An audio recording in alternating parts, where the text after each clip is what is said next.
நான் இங்க வந்து சீட்டுக்காக வரல, நாட்டுக்காக வந்திருக்கேன். என் தம்பிக்கு சீட்டு கொடுங்கன்னு கேட்கிறேன். நான் எனக்கு ஒரு சீட்டு சின்ன பிள்ளையில இருந்து நீங்க கொடுத்து வச்சிருக்கீங்க. உங்கள் மனசில் நான் எப்ப வேணா வந்து உட்காரலாம் அப்படிங்கிற ஒரு அதை எனக்கு நீங்கள் நிரூபித்தும் இருக்கிறீர்கள்.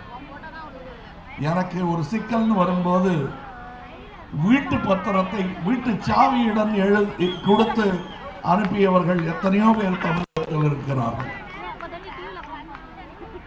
உங்கள் மனங்களிலும் எனக்கு இடம் உண்டு, உங்கள் இல்லங்களிலும் எனக்கு இடம் உண்டு.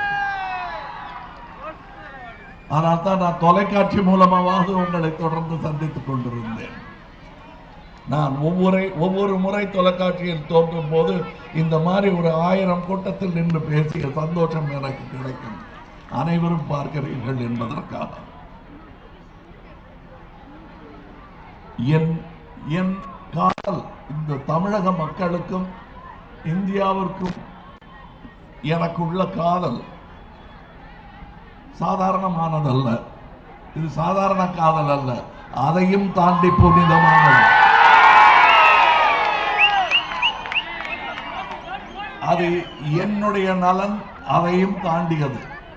உங்கள் நலன், என் காதல் உங்கள் அனைவரும் பாலும் உண்டு.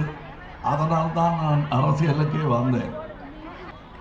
இங்கே பல அவதூறுகள் சொல்லப்பட்டு வருகிறது. அங்க ஒரு பெரியவர் உட்கார்ந்திருக்கார், சிலை ஒண்ணு இருக்கு.